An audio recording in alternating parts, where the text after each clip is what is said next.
एकं शास्त्रं देवकीपुत्रगीतम् एको देव देवकीपुत्र एव एको मन्त्र तस्य नामानि यानि कर्मावपेकं तस्य देवस्य सेवा। हरे राम राम राम हरे हरे, हरे कृष्ण कृष्ण कृष्ण हरे हरे। बोलिए योगेश्वर श्री कृष्ण भगवान की जय। आइए, स्वागत है आप सभी का। हम एक जिस जर्नी पर चल रहे थे, आज उसके 5वें पड़ाव यानी कि चैप्टर नंबर 5 पर पहुंच गए हैं। यहाँ पर आते आते हमने एक बात महसूस की कि गीता जी का विषय स्वादनीय विषय से ज़्यादा आचरणीय विषय है। इसका स्वाद लेने की जगह अगर हम इसका आचरण करेंगे, इसका चिंतन करके अपने जीवन में उतारेंगे, इसका इम्प्लीमेंटेशन, इसकी जो टीचिंग्स हम सीख रहे हैं अपनी लाइफ को एक सुदृढ़, एक गोल, एक लक्ष्य के साथ बनाने वाली, उसके थ्रू अगर हम इसके जो छोटे छोटे बेसिक्स हैं अपनी लाइफ में इम्प्लीमेंट करेंगे तो ये हमारे लिए बहुत कारगर साबित होगी। केवल कह देना और आपका सुन लेना, इससे बहुत ज़्यादा अंतर नहीं आएगा। जैसे ये इस प्रकार हुआ कि अगर मैंने रसगुल्ला खाया और मैंने आपको उसके स्वाद के बारे में बताया, तो मैं कितनी ही कोशिश कर लूँ लेकिन उस रसगुल्ले की मिठास आपके भीतर महसूस नहीं करवा पाऊँगी, आपको वो स्वाद अनुभव नहीं करा पाऊँगी। चाहे मैं कितनी ही तारीफ़ कर लूँ, चाहे उसका कितना सटीक वर्णन कर लूँ, लेकिन उसकी जो स्वाद है, उसकी जो मिठास है, वो आपको तभी आएगी जब उसे आप खाएंगे।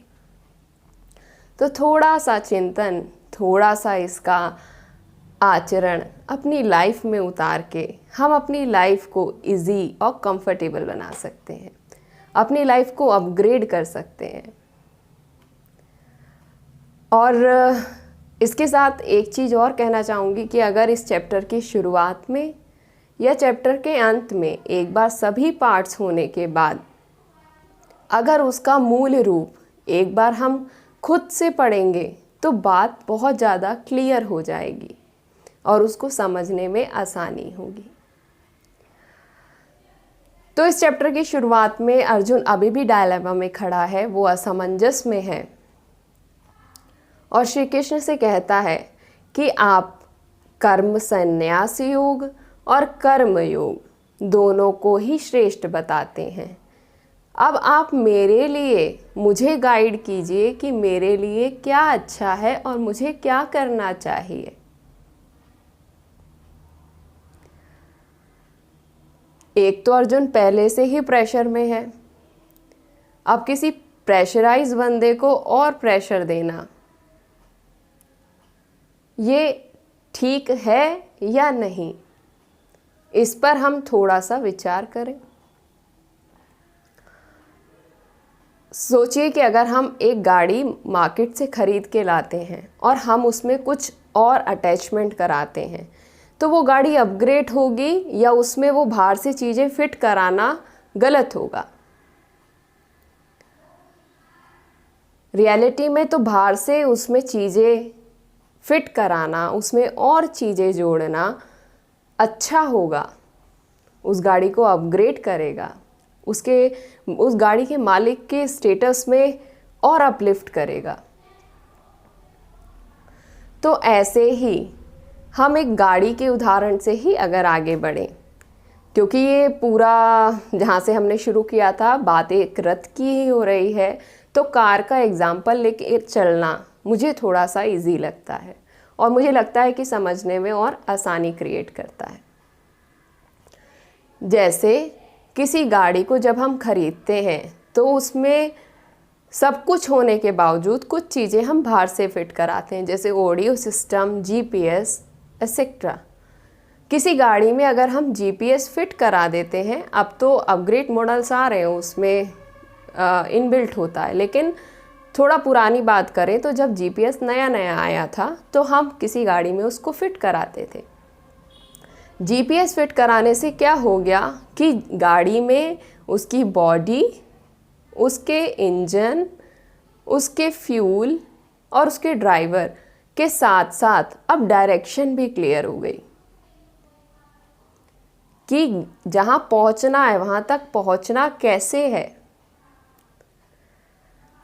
इसी प्रकार जब हमारे पास हमारी फिजिकल बॉडी के रूप में हमारा शरीर है, हमारा मन रूपी इंजन है, विवेक रूपी ड्राइवर है और आत्मन रूपी हमारी स्पिरिट है, अब उसमें हम गीता जी के समान एक एलपीएस जोड़ दें। जैसे गाड़ी में जीपीएस जोड़ा, ग्लोबल पोजीशनिंग सिस्टम, ऐसे ही हम अपनी लाइफ में गीता जी को एक जीपीएस के समान माने, उसका नाम हम दें लाइफ पोजीशनिंग सिस्टम, तो हमारी लाइफ को डायरेक्शन मिल जाएगी।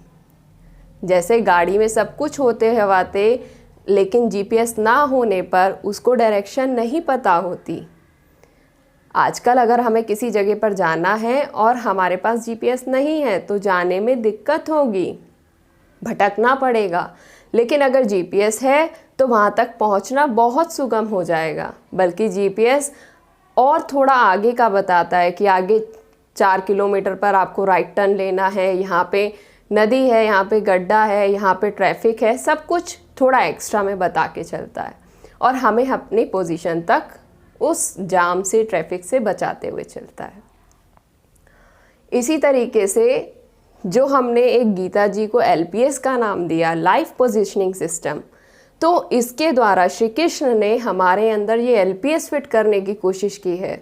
अर्जुन के अंदर वो एलपीएस फिट कर दिया है 18 चैप्टर्स के द्वारा कि जिससे अब वो युद्ध करने को तैयार हो जाएगा। उसकी जो असमंजस था उसको एक डायरेक्शन मिल जाएगी।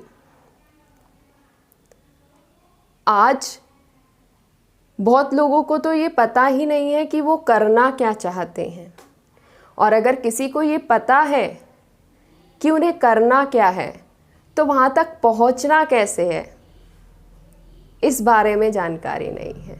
वहाँ तक पहुँचा कैसे जा सकता है।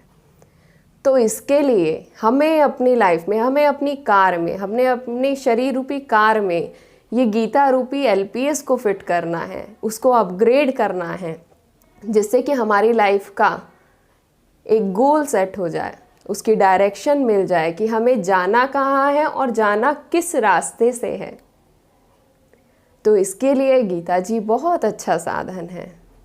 अब इसके आगे और भी बहुत चीज़ों की बात की गई है इस अध्याय में, उसकी चर्चा करेंगे इसके नेक्स्ट पार्ट में। तब तक के लिए श्री राधे।